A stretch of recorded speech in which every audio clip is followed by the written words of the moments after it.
భారత రాజకీయ వ్యవస్థలో రాష్ట్రాలలో గవర్నర్ పోస్ట్ కీలకమైందని చెప్పొచ్చు. గొప్పగా దాన్ని గ్యూబర్నటోరియల్ పోస్ట్ అని కూడా పిలుస్తుంటుంటారు. మన రాజ్యాంగంలో అనేక అధికారాలు గవర్నర్కి గొప్పగానే పట్టం కడుతున్నాయి. ముఖ్యంగా ఆర్టికల్ 163లో గవర్నర్ స్టేట్ లెవెల్లో కౌన్సిల్ ఆఫ్ మినిస్టర్స్ చెప్పే మాట వినాల్సి వస్తుంది. వాళ్ళ అడ్వైస్ స్వీకరించాల్సి వస్తుంది, అడ్వైస్ ప్రకారమే చేయాల్సి వస్తుంది.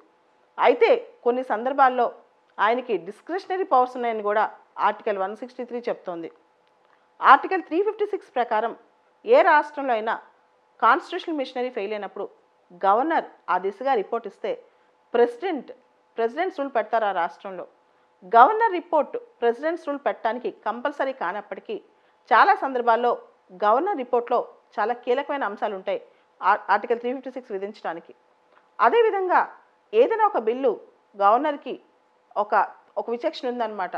గవర్నర్ కనుక ఆ బిల్లు కొన్ని సందర్భాల్లో ఆ స్టేట్ లెజిస్లేచర్ తన పవర్స్ని అతిక్రమిస్తుంది అనిపించినప్పుడు ప్రెసిడెంట్కి ఆర్టికల్ 201 కింద రిజర్వ్ చేయొచ్చు ప్రెసిడెంట్ కన్సెంట్ కోసం. ఇలా రకరకాల అంశాల్లో గవర్నర్కి కీలకమైన పాత్ర ఉంది.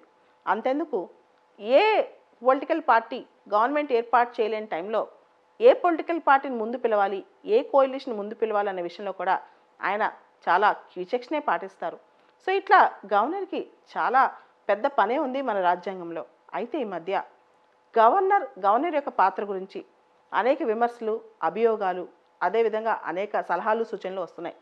ముఖ్యంగా ఈ మధ్య కొన్ని ఎపిసోడ్ చూస్తే పశ్చిమ బెంగాల్లో గవర్నర్కి సీఎంకి మధ్య జరుగుతున్న యుద్ధం చూస్తే, అంటే అసలు సీఎంకి గవర్నర్ ఓపెన్గా జరుగుతున్న అంశాలు చూస్తుంటే, అదేవిధంగా తమిళనాడులో గవర్నర్ రవికి సీఎం స్టాలిన్ గారికి, ఉదాహరణకి నీట్ బిల్ ఉందనుకోండి, తమిళనాడులో anti NEET bill assembly pass చేసింది. గవర్నర్ దాన్ని తిరిగి అసెంబ్లీకి పంపించారు. ఇప్పుడు గవర్నర్ మళ్ళా తిరిగి అసెంబ్లీ పాస్ చేశాక ఏ విధమైన నిర్ణయం తీసుకుంటారు? అదేవిధంగా కేరళలో కూడా చీఫ్ మినిస్టర్కి గవర్నర్కి చాలా పెద్ద టజ్లా నడుస్తుంది. సో ఇవన్నీ పక్కన పెడితే ఇప్పుడు తెలంగాణలో కొత్తగా ఇంకో అంశం స్టార్ట్ అయింది. తెలంగాణలో ఈ 7వ తారీఖు నుంచి బడ్జెట్ సెషన్ స్టార్ట్ అవబోతుంది. జనరల్గా ఏ రాష్ట్ర అసెంబ్లీలో అయినా బడ్జెట్ సెషన్ అంటే ఆ సంవత్సరంలో ఫస్ట్ సెషన్ అంటారు. మన రాజ్యాంగంలో 176 ఆర్టికల్ ప్రకారం ఎవ్రీ జనరల్ ఎలక్షన్ తర్వాత ఫస్ట్ సెషన్లో, ఎవ్రీ ఇయర్ ఫస్ట్ సెషన్లో గవర్నర్ స్పీచ్తో ఆ సెషన్ స్టార్ట్ అవ్వాలి ఆ లెజిస్లేచర్లో. అయితే ఈసారి తెలంగాణలో బడ్జెట్ సెషన్ స్టార్ట్ అవుతుందంట గవర్నర్ స్పీచ్ లేకుండానే.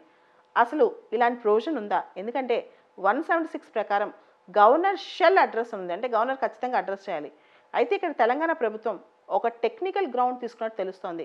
2021 అక్టోబర్లో సెషన్ అడ్జాన్ అయింది కానీ ప్రోరోగ్ అవ్వలేదు కదా, అంటే సెషన్ ఎండ్ అవ్వలేదు, సెషన్ ఓన్లీ వాయిదా పడింది. కాబట్టి ఇప్పుడు జరిగే సెషన్ దాని కంటిన్యూషనే, కాబట్టి అది కొత్త సెషన్గా భావించాల్సిన అవసరం లేదు, గవర్నర్స్ అడ్రస్ ఈ సెషన్లో అవసరం లేదు అని చెప్పి మన రాజ్యాంగంలో ఆర్టికల్ 86, 87 ప్రెసిడెంట్స్ అడ్రస్ గురించి మాట్లాడతాయి. అదేవిధంగా ఆర్టికల్ 175, 176 గవర్నర్స్ అడ్రస్ గురించి మాట్లాడుతాయి అన్నమాట. 176 ప్రకారం గవర్నర్ అడ్రస్ ఇస్తారు ప్రతి ఇయర్ ఫస్ట్ సెషన్లో, జనరల్ ఎలక్షన్స్ అయిన తర్వాత ఫస్ట్ సెషన్లో. ఈ గవర్నర్స్ అడ్రస్ అనేది గవర్నర్స్ వ్యక్తిగతమైన అంశాలు కాదు, ఫస్ట్ అడ్రస్ కాదు, అంటే పర్సనల్ అడ్రస్ కాదనమాట. ఈ అడ్రస్ని గవర్నమెంట్ రాసిస్తుంది, అంటే స్టేట్ క్యాబినెట్ ఈ అడ్రస్ని ఆమోదించిన తర్వాతే గవర్నర్ ఈ అడ్రస్ని చదువుతారు. గవర్నర్ ఈ అడ్రస్ వాళ్ళ ప్రకారమే చదవాలి. గవర్నమెంట్ యొక్క విజన్, గవర్నమెంట్ యొక్క అచీవ్మెంట్స్, గవర్నమెంట్ యొక్క పాలసీస్ దీనిలో వాళ్ళు వేస్తారనమాట. ఆ దిశగానే గవర్నర్ చదువుతుంటారు. గవర్నర్స్ అడ్రస్ అయిన తర్వాత మోషన్ ఆఫ్ థ్యాంక్స్ అని చెప్పి ప్రవేశపెడతారు. అడ్రస్కి ధన్యవాదాలు చెప్పే తీర్మానం అనమాట. ఈ మోషన్ ఆఫ్ థ్యాంక్స్ జనరల్గా అసెంబ్లీలో గవర్నమెంట్కి సపోర్ట్ ఉంటుంది కాబట్టి పాస్ అయిపోద్ది. అదే సెంట్రల్ లెవెల్లో అయితే కొన్ని సందర్భాల్లో ప్రెసిడెంట్స్ అడ్రస్ తర్వాత మోషన్ ఆఫ్ థ్యాంక్స్ లోక్సభలో పాస్ అయినా రాజ్యసభలో కొన్ని అమెండ్మెంట్స్ పెడతారు.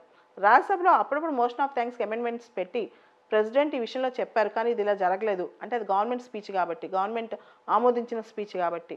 ఆ మోషన్ ఆఫ్ థ్యాంక్స్కి రాజ్యసభలో అమెండ్మెంట్స్ వచ్చినాయి అంటే అది పైన అయితే, అంటే సెంట్రల్ లెవెల్లో అయితే కొంతవరకు గవర్నమెంట్కి ఎంబరాస్మెంట్ అనే చెప్పొచ్చు.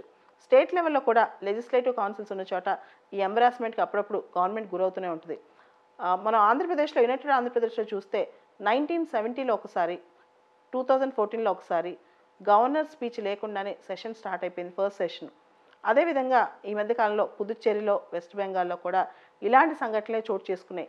గవర్నర్స్ ఫస్ట్ స్పీచ్ లేకుండానే సెషన్ స్టార్ట్ అయిపోవటం అనమాట ఆ ఇయర్లో. సో ఇవన్నీ ఈ పోకడలు ఎలాంటి వాటికి దారితీస్తున్నాయి?